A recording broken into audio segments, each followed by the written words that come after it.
আজকে আপনাদের যে এই উদ্যোগ, এর পেছনে কি কারণ? আপনারা দেখছি যে এখানে আপনারা পরিষ্কার করছেন একটি মন্দির। এটা একটা কনসিয়াসনেস প্রোগ্রাম বলতে পারেন। কেননা আমরা হিন্দুরা, হিন্দু হয়ে বাঙালিরা যেভাবে আমরা পিছিয়ে পড়ছি নিজেদের ধর্মকে, সব কিছু ভুলে যাচ্ছি। আমাদের এই মন্দির মানে আমাদের প্রতিষ্ঠা, যেখানে ভগবান বিরাজমান, সেই ভগবানের জায়গাকে পরিচ্ছন্ন পরিষ্কার রাখাটা এটা আমাদেরই কর্তব্য। একটু মানুষের কাছে একটু এটা প্রচার যে নিজেদের মন্দির বা নিজেদের দেবতা, নিজেদের সমস্ত কিছুকে নিজেদেরই পালন করতে হয়। তা আমরা হিন্দু হয়ে যদি আমরা এই কাজগুলো না করি, তাহলে আমরা হিন্দু বলার যোগ্যই থাকবো না। আমরা সব কিছু নোংরা দেখছি, এইভাবে মন্দিরটা অপরিষ্কার হয়ে আছে, এখানে খাবার দাবারের প্যাকেট পড়ে আছে। এগুলো দেখে যারা পাশ থেকে কাটিয়ে চলে যাচ্ছে, তারা কী করে হিন্দুত্ববোধ বা হিন্দুত্ববাদী চিন্তাভাবনা হবে। তো আমাদের আজকে এটাই প্রচেষ্টা ছিল যে আমরা একসঙ্গে সমবেতভাবে কাজ করব, আমরা সংগঠিতভাবে কাজ করব এবং একসঙ্গে পা চলা, একসঙ্গে কাজ করা, এই সংগঠিত চিন্তাভাবনা এটা শিবাজি মহারাজ থেকে আমরা শিখেছি এবং সমস্ত হিন্দুত্বকে এক করে সমাজের জন্য মন্দির এই সমস্ত কিছু সংরক্ষণ করার একটা দায়িত্বের মধ্যে পড়ে। তাই আজকে আমরা এটা করতে এসেছি। আপনাদের আগামী দিনের পরিকল্পনা কি? এরকম কি আরো আমাদের ইনিশিয়েটিভ নেবেন? এরকমই ধার্মিক বিভিন্ন রকম পরিকল্পনা রয়েছে, যেগুলো আমাদের মন্দির অথবা যে সমস্ত জায়গা আছে এগুলোকে আমরা পরিষ্কার রাখবো।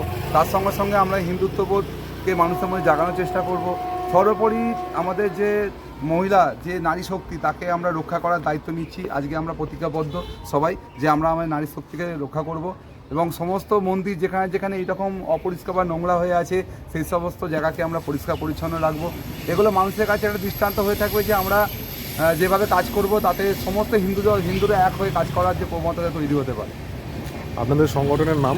আমাদের সংগঠনের নাম হচ্ছে রামদূত মহাবীর যুবশক্তি এবং আমাদের সঙ্গে অংশগ্রহণ করছে রামরায়াতলা ফেসবুক পেজ আছে, তারা একসঙ্গে আমরা কাজ করছি। ভবিষ্যতে আমরা আরও অন্য হিন্দু সংগঠন আছে যারা আমাদের সঙ্গে একসঙ্গে কাজ করছে, যেমন আমাদের সঙ্গে কাজ করছে অঞ্জলিপুত্র সেনা আছে, আরও বড় বড় সংগঠন আছে, তারা আমাদের সঙ্গে কাজ করতে এগিয়ে আসছে হিন্দুত্বের ওপর। আচ্ছা, আপনাদের আর কি কি পরিকল্পনা আছে, মানে এই সচেতনতা, মানুষের মধ্যে সচেতনতা বৃদ্ধি করার?